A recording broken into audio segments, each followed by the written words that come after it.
प्रभातखबर.com, विश्वास वही, रफ्तार नहीं। राष्ट्रीय स्वयंसेवक संघ के वरिष्ठ प्रचारक इंद्रेश कुमार गुरुवार को दलित महिलाओं के साथ श्री काशी विश्वनाथ धाम पहुंचे। बाबा के दरबार में मत्था टेका और विधिवत दर्शन पूजन के बाद मीडिया से बातचीत करते हुए कहा कि बाबा विश्वनाथ का दरबार सभी जात धर्म के लोगों के लिए है। बाबा विश्वनाथ किसी भी जाति और धर्म में भेदभाव नहीं करते हैं। आज काशी विश्वनाथ धाम से पूरे देश को समरसता और समानता का संदेश जा रहा है। ओबीसी और दलितों को साथ लेकर बाबा विश्वनाथ के दर्शन करने पहुंचे आरएसएस के वरिष्ठ प्रचारक इंद्रेश कुमार ने कहा कि भारत की संस्कृति ही मानव जाति और मानवता की संरक्षक और पालक थी।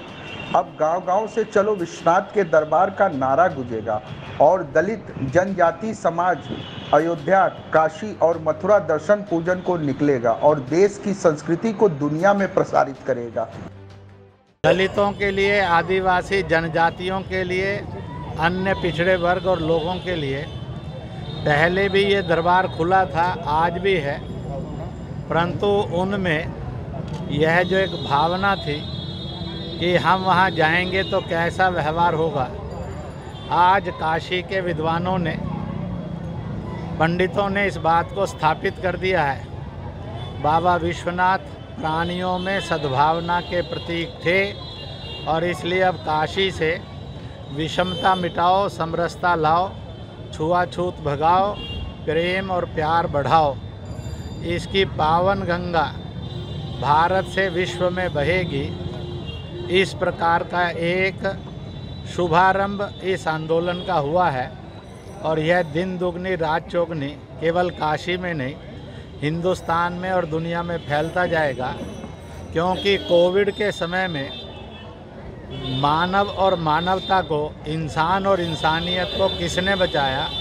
हिंदू और हिंदुत्व ने, सनातन ने बचाया, भारत ने बचाया। चाहे वैक्सीन से, चाहे योग से, चाहे प्राकृतिक चिकित्सा पद्धति से, चाहे लॉकडाउन से और चाहे आयुर्वेद यूनानी काढ़ाओं से। भारत की संस्कृति ही मानव जाति और मानवता का संरक्षक और पालक थी, है। यह कट्टरता और संकुचितता नहीं है। जो इसको कट्टर और संकुचित कहते हैं, उनके शरीर मन बुद्धि का उपचार जरूरी है।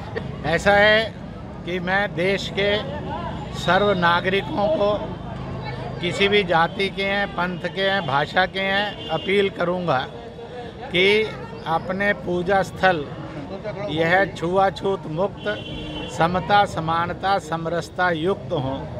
प्रभु के दरबार में, मातेश्वरी के दरबार में सबको आशीर्वाद मिले, सबको इस प्रकार की एश्योरेंस मिले कि माँ सबकी है, प्रभु सबके थे, सबके हैं और सबके रहेंगे।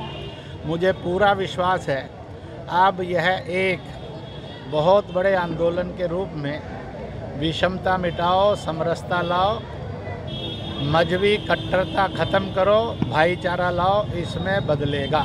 बहुत मंदिर हैं जहाँ SC, ST, OBC में से भी पुजारी हैं।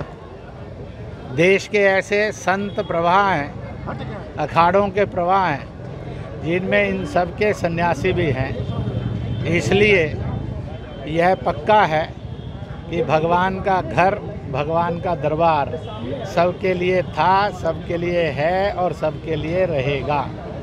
काशी ने तो सुभाष को भी एक देवता के रूप में प्रतिष्ठित किया है, क्योंकि वह जय हिंद के प्रतीक थे। हिंद की जय जयकार हो, विश्व में शांति आए, और इसलिए एक और नारा भी काशी से निकला है, एक हिंद जय हिंद। ब्रिटेनिया हुकूमत जाए, हिंद की जय जयकार हो, सुभाष ने गुंजाया। ब्रिटेनिया सरकार ने जिन्ना और नेहरू को माध्यम बनाकर भारत का बंटवारा किया, सरदार पटेल ने उस बंटवारे को एकजुट किया। इसलिए पटेल एक हिंद के प्रतीक हैं और सुभाष जय हिंद के प्रतीक।